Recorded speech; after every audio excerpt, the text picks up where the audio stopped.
So, there I was, once again, minding my own, when, once again, Marvel goes and releases another Avengers Endgame trailer.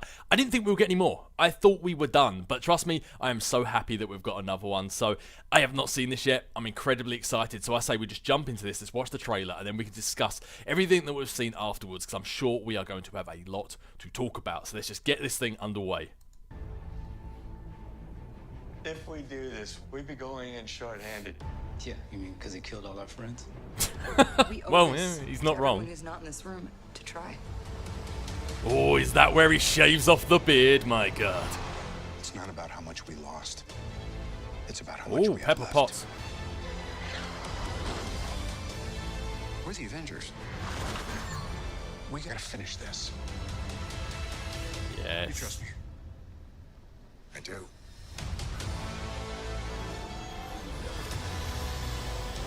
Oh, it's the Avengers in the Milano. With your own failure. I love it when things cross over like that. Where did that bring you? Back to me.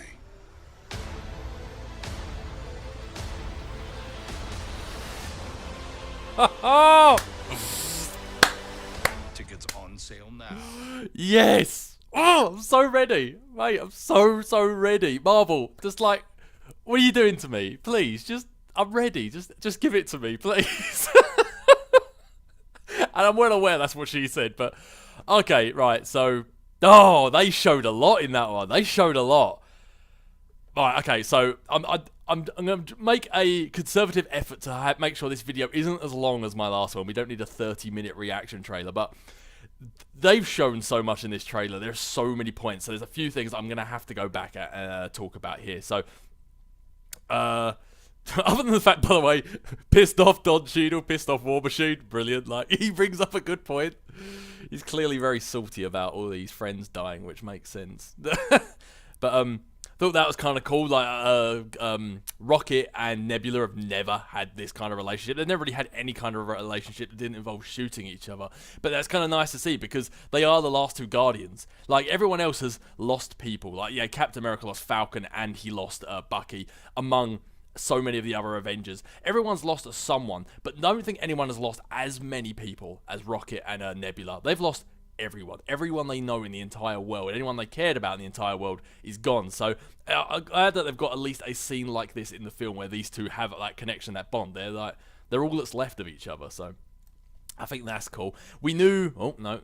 We knew that was Pepper Potts back. We knew Pepper Potts was still alive. She survived the snap from the posters that Marvel released. But now we've actually got her in a trailer as well. So we see that there's some sort of rekindling between them. I mean, other than Spider-Man, it seems like Tony Stark hasn't really lost anybody. Like, I know, obviously, yeah, he lost a lot of Avengers. They lost half the world. That's devastating. There's going to be nobody after the snap just clicking their heels running along happy-go-lucky. But he lost Spider-Man. But as far as I know, Happy Hogan's still alive. Pepper Potts is still alive. War Machine is still alive. Like, his close circle, his inner friends. I mean, other than Vision, that I guess was Jarvis at one point, like, he hasn't really lost as many as everyone else. Like, like out of the hell that everyone's going through, he got out, well... I was going to say the most unscathed, but then he was also trapped in space for God knows how long, so years probably by the looks of things. Hawkeye, looking a lot better. See, that's what I was saying the other day where I did the other trailer. Some shots, his hair looks so cool, and in other shots, he looks like something from the Lost Boys. It's I thought that was kind of funny. In the last couple of trailers, did Thor have his fake eye, or did he have his real eye and they just didn't CGI? Because it looks like he's got his fake eye that Rocket gave him in this, but I didn't notice it in the last one. There's nothing important, but I thought I'd point it out. This looks like it's just a cool scene. I think this is one of the first shots we have of everyone together. I know we had that not us sort of scene where they were all walking together in those white suits, which we could guess was going to the quantum realm, but I think this is the first shot we have of actually, I was going to say everyone together, but Thor and Captain Marvel aren't there in that particular scene unless they were just on the other side of the camera as we saw just then. But that's a great shot. I think that's the most characters we've had in one shot together out of this entire thing, and it just looks absolutely badass. I'm so ready for this if you haven't noticed, by the way.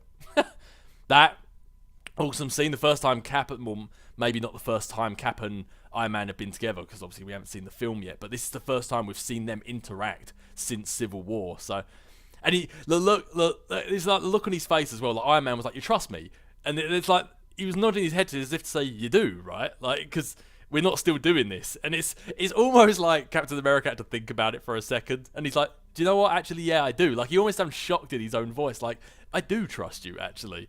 I suppose once you lose everything, the petty squabbles of governments and Sokovia Accords kind of go out the window, don't they? But that, by the way, I don't know why that got me so excited, but I love when things cross over. I hate when you have different franchises crossing over, yet they stick to their own groups. I always think that's such a waste. That's what I loved about Infinity War. You had Iron Man, Spider-Man, and Doctor Strange interacting with the Guardians. What a unique combination of people. I love when stuff like that happens. The fact that Falcon and War Machine seem to have become quite good friends. Like, I know they were on the Avengers together before the Civil War split, but the fact that them two were friends, I've always liked the old friendship sort of frenemies, I guess you could say, between Bucky and the Winter Soldier. It's like that, but there's less hatred between them, less jealousy of Captain America between them. But scenes like that, when characters who don't normally interact together, I absolutely love it. And the fact that right now, not only do we have the Avengers, but we have the classic OG Avengers with War Machine, and Captain Marvel's joined the ranks, and Rocket has joined the ranks, and they're in the Guardian ship. Like, that must be nice for Rocket. He's lost everything, but he gets Nebula back, and he gets his ship back. So that must be really cool for him. But I love stuff like this. I love it when people just go in places they wouldn't normally go, and the fact like the Avengers in the Guardian ship, or if the Guardians were in Avengers mansion, like to see Groot walking through the Avengers compound or something like that, those crosses over, that's what I love. And when filmmakers or comic book writers or TV show directors miss out on those opportunities, I felt like they've just squandered a huge opportunity. But Marvel and the MCU, they deliver in spades, and I think especially with Infinity War and from what we can see in Endgame, it looks like they're gonna keep on delivering. Like, as me, I know it's not probably something everyone always looks for, but for me personally, I love stuff like that. Just the little things, or even like in a comic or a TV show where they call back to something that happened seasons ago. Love that sort of stuff. I love the continuity in that sort of stuff. But yeah, obviously here just trying to show, despite what I said earlier, what Tony Stark has lost. I mean, I know I said he hasn't lost many in the ways of people, but he has lost a lot in just his own life and his own experiences. But yeah, trying to tug on those Spider-Man death heartstrings there. And again, I just love seeing the different combinations of people. Nebula and War Machine. Back when these two characters were ever introduced, if anyone ever called that these two would be in a scene together, I'd call you a dirty liar. Like, nobody would have seen this coming.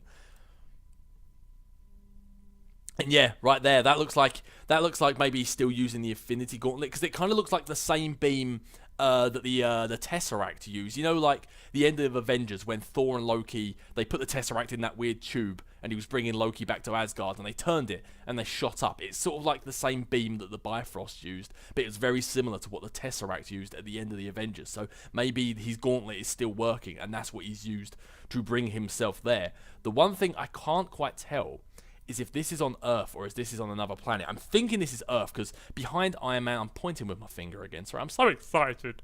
But behind Iron Man there, it looks like that's a crane. It looks like, that definitely looks like human technology that's broken. But it looks like that's a site of like a bomb that's gone off or something. Like there was a nuclear explosion here or something, because the whole area just absolutely looks decimated. But either way, Thanos has come down there, and looking at those legs, we have Iron Man, Captain America's shield, and Thor's cloak. Like the three original OG Avengers, and yes, I know Hulk as well, but when people think about the original Avengers, they normally think about these three, because people tend to forget that Hulk film was ever in existence. So this is classic, like the start where Thanos was first hinted that he was going to be the bad guy at the end of the Avengers, and there he is, face to face with the first three separate Marvel movies, because obviously I know there was Iron Man and Iron Man 2, but you know what I mean, 3 separate movies, not including the Hulk, because we don't include the Hulk.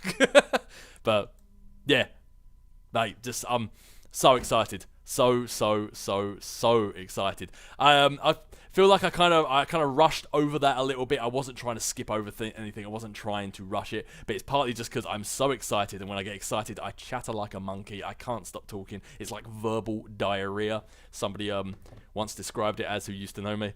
But yeah, when I get excited, I can't stop talking, and I talk really, really fast. And it's also, I just didn't want this to be like a huge 30-minute video like last time. Last time I was just talking for absolutely forever. So apologies if I have just rambled on and spoke really, really fast for this one. But I'm so excited. Avengers Endgame cannot come soon enough. I cannot believe we're finally here.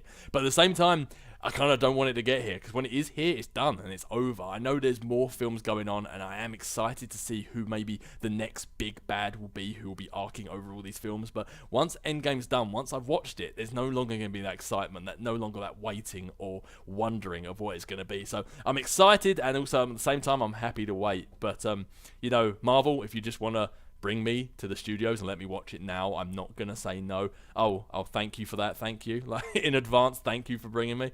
But yeah, incredibly excited. Cannot wait. But I think I'm gonna wrap this one off here before I end up just rambling over and over and over like I tend to do when I get excited about stuff. So if you like this and you want to see more of this stuff going forwards, please do give the video a like. It really helps the channel to grow. If you're new here, maybe think about subscribing, and always hit that notification bell to be notified of all future videos going forwards. But with that being said, I'm going to end that here. I hope you all have a lovely day. Be nice to people, and I'll catch you guys later.